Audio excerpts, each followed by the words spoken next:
edition of the Market Review, where we look at the financial markets and the economy. Our conversation today is around states. States are very critical drivers in our economic space, subnationals, if you want to call them that. The focus today is on Nasarawa State. We're looking at investments and economic activities. Nasarawa State was created in October 1st, 1996, and it's a state located in the north-central region of Nigeria. We want to look at developments happening around our state in terms of investments and economic growth. With me to lead this conversation is Mr. Ibrahim Abdullahi, Special Advisor to the Governor of Nasarawa State on investments and economy. Good morning, Mr. Ibrahim.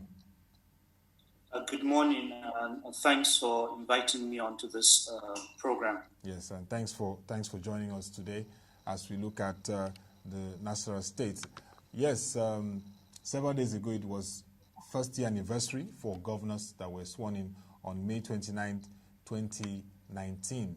We just want you to give us an overview of the state of investment and socio-economic developments in Nasarawa State, first year assessment of your administration where you serve. Thank you very much. Indeed, last week marked the first anniversary of the government of Engineer Abdullahi Sule, who was sworn in on the 29th of May 2019 as the Governor of Nasarawa State. And His Excellency's goal as Governor is simply to industrialize the state through wealth creation and improved productivity. And these plans are encapsulated in his economic blueprint called the Nasarawa Economic Development Strategy. So the Nasarawa Economic Development Strategy has a focus on some 5 game-changer opportunities, 4 reform areas, and 6 focus sectors. You all know that Nasarawa State enjoys a great deal of proximity to the Federal Capital Territory, Abuja, and it's also an agrarian state.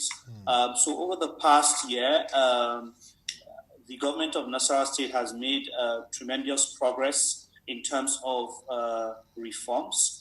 And these reforms center around making Nasarawa State investable, that is creating the enabling environment for businesses to thrive. So over the past year, government has attracted a lot of investment into the agriculture sector. The goal for the agriculture sector is to commercialize agriculture. And the government has led personally a great deal of roadshows to invite key agri-investors into the state. That is why we have the likes of Olam, rice farm in Doma. We also have an increased investment commitment by the Dangote Group that has earlier invested in sugarcane plantation in Awe local government. So there is an investment commitment to do a 50,000 hectare rice farm in Nasarawa State. We've also had the Asman Group sign off on an investment deal of over $10 million to farm 14,000 hectares of rice farm in total local government area of Nasarawa State. We've also had Flour Mills of Nigeria come in with an investment commitment of 20,000 mixed crop production in the same local government. And this is really for us in recognition of the efforts that the government has been making to enable the business environment. As you all know, also Nasarawa State has been chosen as one of the pilot states for the federal government's National Livestock Transformation Program. The Africa Development Bank also selected Nasarawa State as one of the pilot states to kickstart the special agro-processing zones project. This fits into the goal of the governor to industrialize the state, focusing on agriculture as a key sector. We are also in partnership with NERSL to improve the participation of young people in a geo-cooperative setting to farm across different parts of Nasarawa State. This investment will start with a pilot of about 200 million naira. We've also made some strides in solid minerals sector. First of all, recognizing the role of subnationals in the sector, we have made efforts to again better our business environment in that sector, and then to align ourselves with federal laws and regulations. We've also increased our monitoring and supervision capabilities to stop illegal mining, to also encourage artisanal miners to be supported, to be given the support they need. In healthcare, the state government recognizing hepatitis as one of the major threats to public health in the state, in collaboration with the Clinton Health Access Initiative, we signed off on a 5-year elimination plan for hepatitis in Nasarawa State. The governor has also embarked on an aggressive rehabilitation of our primary health centers across the state. In terms of education, recognizing education as one of our key objectives, part of our human capital development goals, the governor has approved and the state has gone ahead to recruit over 2,000 teachers, really to improve the quality of teaching and learning in our primary schools and also secondary schools. There's also been approvals for the rehabilitation of various primary and secondary schools across the state. In terms of infrastructure, the government of Governor Abdullahi Sule has embarked on a robust infrastructure delivery. In 1 year, there has been major awards of contracts for the construction of economically viable roads, linking raw materials to markets and also easing the movement of persons and goods. Some of these roads are the Farinrua Sisimbaki road. The Farinrua Sisimbaki road actually links the famous Farinrua waterfalls to the rest of the state. We also have the Nasarawa Udege road, which has really been a key link to the people of that region. We've also recognizing the need to create an avenue for and ease modern transportation. Our government is building modern bus terminals in Karo and Lafia. Not just having airports, but we also recognize the need to have bus terminals, to have a conducive infrastructure for our people, the common man, to be able to enjoy transport infrastructure. In terms of trade, industry, and investment, there's been a number of initiatives being put in place. First of all, Nasarawa State has set up the Nasarawa State Enabling Business Environment Council, which is our efforts at reforms. This council sits every month and tries to solve all the problems that businesses face in interfacing with government and other regulators. So the aim of this structure is to look at all the impediments to doing business in Nasarawa State and try and really solve them so that Nasarawa State becomes more investable. The governor also has inaugurated an honorary investment and economic advisory council chaired by legal luminary Professor Kwanshala Ajayi, SAN, managing partner of Olanyo Ajayi, based in Lagos, and also has a number of key industry experts sitting on that advisory council for His Excellency. They are trade and investment ambassadors, and we are very glad and we enjoy the partnership of that council in shaping the policy framework of our states. We also have on the way our PPP regulation and our Investment Act. This is really just to put the enabling legal framework to allow investors to come and do public-private partnerships with government. Not to also forget the role of security and rule of law. Yeah. It's very important. Our state has launched community policing initiatives. The State Ministry of Justice has embarked on an aggressive review of laws that will, first of all, foster and uphold the rule of law and ensure that we increase access to justice in the state. Rehabilitation of courts and courtrooms are very important. So, really, yeah, Mr. Ibrahim, I can hear. I mean, it's interesting, from infrastructure to investment, even to deepening agro, not just agro as subsistence farming, but commercial agriculture and even agro processing. It's very interesting to hear what has been happening in Nasarawa State in the last 1 year.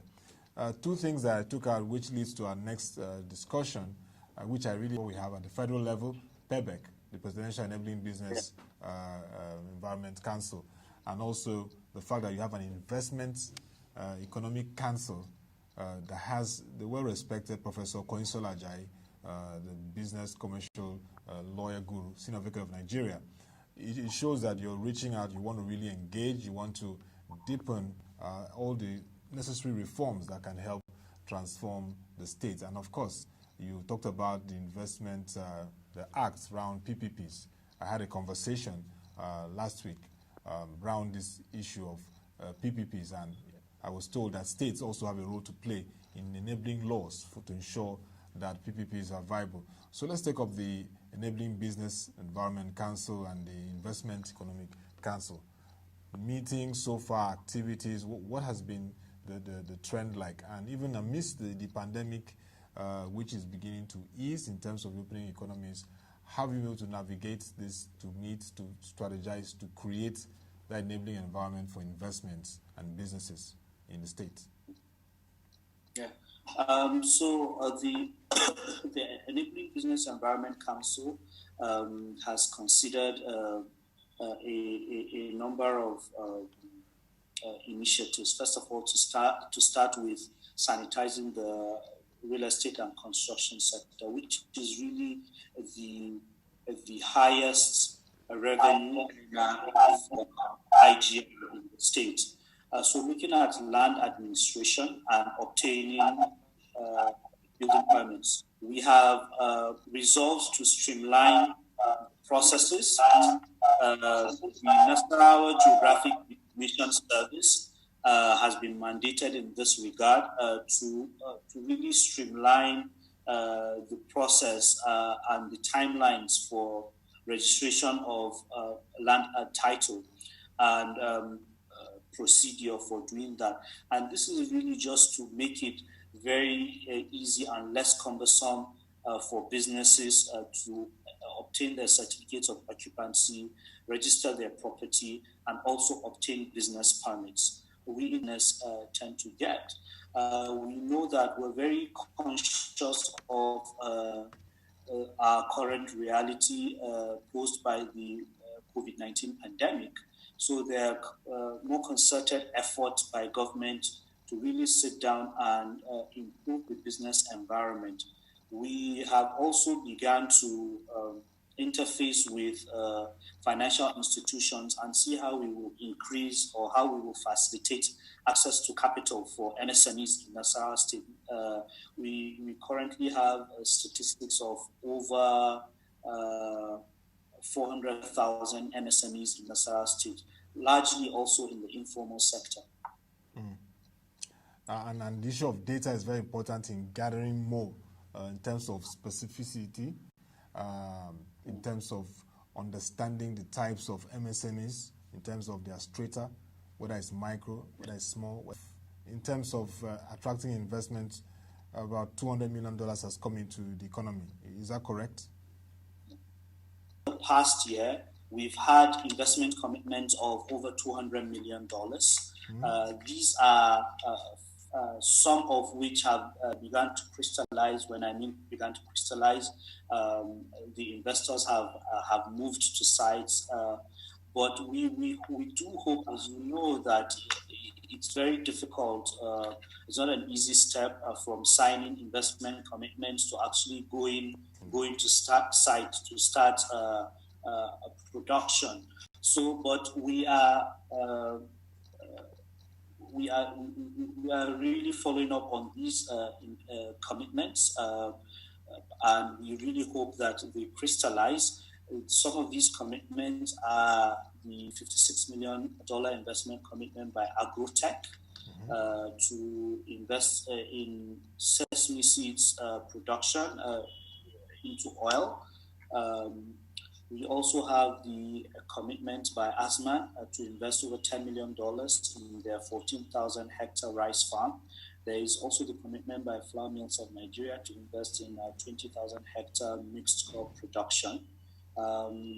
We are also about to embark on the Nasarawa State housing program with investment in social housing and integrated projects, including industrial clusters coming upstream. I'm really interested in that social housing and industrial clusters, because industrial clusters will entail the enabling infrastructure like power, like access road to the place where people can really contribute in terms of productivity. It's very important that enabling infrastructure is set in place. How are you going around the enabling infrastructure for the industrial parks, and what is the concept around the social housing? Do you plan in terms of for civil servants, for citizens, the range, because housing projects are very intensive these days? Yeah, so the social housing scheme is really for citizens. We recognize that citizens are in the civil service, they're also in the organized private sector, and then also the informal sector. So it's really for everyone. And the goal is to really try and make sure that it's affordable, both providing, looking for the construction finance and also the financing of the ownership of these homes. It's very important. In terms of the clusters also, you know, the goal of Nasarawa State Governor is to foster economic growth through a private sector driven economy. So government has no business in doing business. The goal is to encourage the private sector to come and participate. So for each of these initiatives, we're going to have a private sector anchor to be able to deliver that, while we maintain our position to monitor the delivery of these services for our people. Yeah. Let's look at the economic agenda of Nasarawa State. You have the NEDS. We want to go for a second term. Is it a short-term, long-term plan? If it's a long-term plan, are you looking at making it into law by the House? Well, the Nasarawa Economic Development Strategy, first of all, is the governor's plan for the industrialization and revamp of the economy of Nasarawa State. And the vision is for Nasarawa State to be amongst the top 3 most competitive states in Nigeria in terms of accelerated growth, increased economic opportunities, social inclusion, and improved quality of life for citizens and residents. And really, this is backed by some opportunities we've identified and recognized as game changers. This is in employment and wealth creation, accelerated industrialization, infrastructure development, human capital development, housing and urban development. We intend to achieve that also focusing on some reforms, 4 major reforms. And it's in the reform of our civil service. We need a very viable civil service to drive these things because we need them to be sustainable. And that is why it is important for us to revitalize our civil service. The other one is efficient tax and revenue administration. And this is to make sure that we're able to generate the money to pay for our development plans. We want to significantly reduce reliance on Abuja. Land administration is also a big one, which we are focusing on in the NEDS. And the final reform is in the economic and financial management system. These are really just very important enablers to revamp and develop any economy. So, we're going back to basics and ensure, for instance, that we block leakages. And we've achieved some progress in this regard. We leveraging technology. We now have a central billing system with all our MDAs integrated onto that platform. In March 2020, we had achieved a feat of over 1.1 billion naira in our IGR. But for that was from how much when he from took over approximately around 400 million in March 2019 to about 1.1 billion in March 2020. So these are some of the things that the Nasarawa Economic Development Strategy stands for. It also ensures that there's inclusive governance, transparency, and accountability. For instance, just recently, we passed into law, and it was signed by His Excellency the Governor, the Nasarawa State Public Procurement Law. And this is really to sanitize our public procurement system to bring about accountability and inclusiveness in the expenditure of government resources. That public procurement law is very interesting because, like you said, transparency is very important. I mean, if I'm going to bring investors to Nasarawa State, I'll be looking at the transparency process in your procurement and in terms of bidding process. I also look again at the enabling business environment activities, like you earlier said, and the capacity, the understanding, the philosophy around the states, which is driven by your NEDS. And it's nice to hear that you identify that Nasarawa State mainstay is agriculture, and you're looking at land reforms. Land reforms has been described as a major issue that has to be addressed to unlock the potentials of the agri sector. And it's nice to hear that, and we really want to continue to monitor and see how this is implemented, because if implemented, then Nasarawa State, like you said, will be a competitive economy. Nice to hear that. But let's look at the level of engagement with the Nigerian Investment Promotion Commission, the NIPC. We had the Executive Secretary and CEO of the NIPC on our show, and she talked about the fact that they have been engaging states, state investment promotion councils, to look at how they can continue to support in ways that can make states attractive to not just foreign but domestic investors. What's the level of engagement of Nasarawa State government with the NIPC? How is it going? We have a very good relationship with the NIPC, and I must applaud the Executive Secretary of the NIPC, Ms. Yewande Sadiku, for making all these efforts to engage with state governments. NIPC is a key promoter of investment across the country, and NIPC recognizes that subnationals are an integral part of Nigeria. And when these investments come, they come to states. So it is important to take the advocacy to states. So we've had a very fruitful engagement. We continue to engage with NIPC.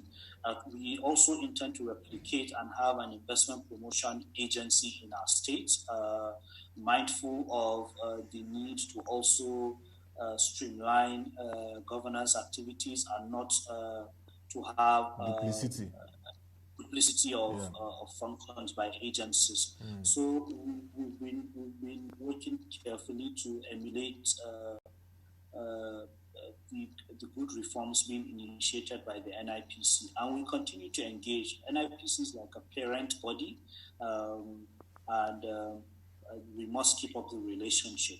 And not only NIPC, also NIPC also has created an avenue for peer review. Take, for instance, we collaborate and interface with the likes of Kaduna State and Ekiti State, just to learn best practices and see how we will better our environment based on what has worked in other climes. I mean, that's very good. The peer review helps to also make you keep your on toe and ensure that you continue to drive efficiency and excellence in operations. Well, the COVID-19 pandemic has really had its impact. We're in the post-pandemic phase. We're in phase 2 of the easing of the lockdown. And I remember that your boss, His Excellency Engineer Abdullahi Sule, featured on the platform program convened by Pastor Pojo Yumade, and he was talking about the post-pandemic era, how to really deepen the economy. I'd just like you to look at what are the opportunities and going ahead. I know that, like you said, you're reforming your tax system. You can't be relying on FAC, the Federal Allocation Account Committee, for much intervention or that flow of revenue. IGR will be very important. But what are the other things, the innovative ways that the state will be looking at moving forward, because this pandemic really had effect on the major revenue avenues for subnational governments, the oil revenue. It's an opportunity to diversify our revenue base as a country, and the state level is very important.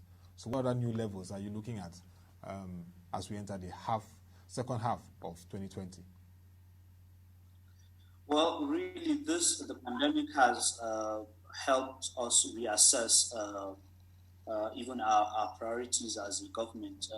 No doubt going forward, agriculture will take a major place in our prioritization, agriculture and solid minerals. We're looking at really diversification.